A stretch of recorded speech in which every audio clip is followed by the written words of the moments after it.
형사처벌법상 반란죄에는 수괴와 모의 참여자 그리고 지휘자와 기타 중요 임무 종사자, 부하 수행자 이렇게 구분해서 처벌하는 거 알고 계시죠? 네, 그렇습니다. 네.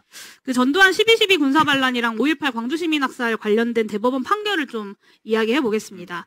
모의 참여는 반란의 전반 또는 중요 부분의 계획 참여고, 지휘는 현장에 가서 통솔하는 걸 말하고, 기타 중요 임무 종사자는 모의 참여, 지휘 말고도 반란에 대한 확실한 인식을 가지고 참가한 것을 말합니다. 이 모든 것은 다 사형, 무기징역, 내란 5년, 반란 7년 이상의 징역이나 금고입니다. 그리고 부하 수행은 단순히 반란에 가담해서 세를 불리는 것을 의미합니다. 이것도 5년 이하, 7년 이하 징역이나 금고입니다.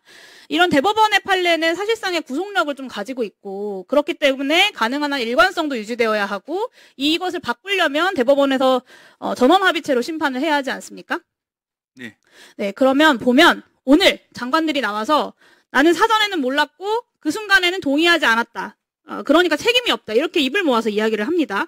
물론 저는 그 말도 다 거짓말이라고 봅니다만, 그럼에도 불구하고 그 증언이 사실이라 하더라도 이 내란죄, 반란죄에서 빠져나갈 수 없다라는 말씀을 좀 드리고 싶습니다. 왜냐하면 모두가 다 국무회의가 아니라 계엄이 불법임을 알고 있었다라고 증언하고 있기 때문입니다. 그러니까 이번 쿠데타가 불법임을 인지하고 있었던 장관들이 그 다음에 뭘 했습니까? 윤석열이 나 계엄하러 가야 되니까 이제 끝 하고 나가버리니까 각자가 각 부처로 돌아가서 주요 간부 회의를 열어서 이 쿠데타를 지원하기 위한 여러 방안들을 실행하고 논의합니다. A4 한 장짜리 계엄 업무 지시서를 부여받거나 뭐 구두로 전달받았거나 했을 겁니다.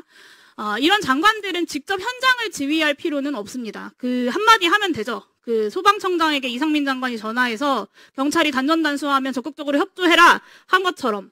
네, 그리고 법무부도 오늘 이 회의에서 그 선관위에 검사 2명이 파견됐다는 의혹이 제기됐고, 계엄 회의를 진행했던 건 이미 공개가 된 사안입니다.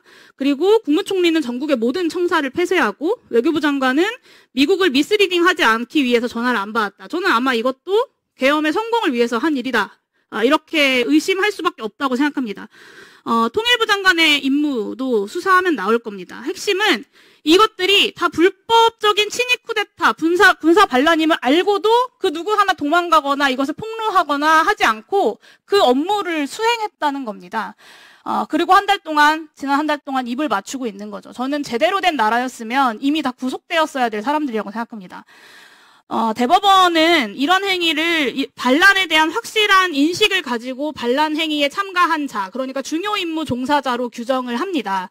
부하 수행자와는 좀 결이 다르죠. 부하 수행자는 뭐 현장에 직접 출동했었던 경찰들이나 군을 네, 마무리하십시오.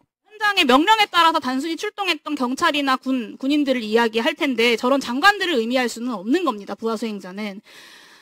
그 부분을 검찰 수사에 하실 때 반드시 유념해야 된다. 장관들을 그냥 무혐의 처분한다. 이런 보도가 나오고 있어서 드리는 말씀이에요.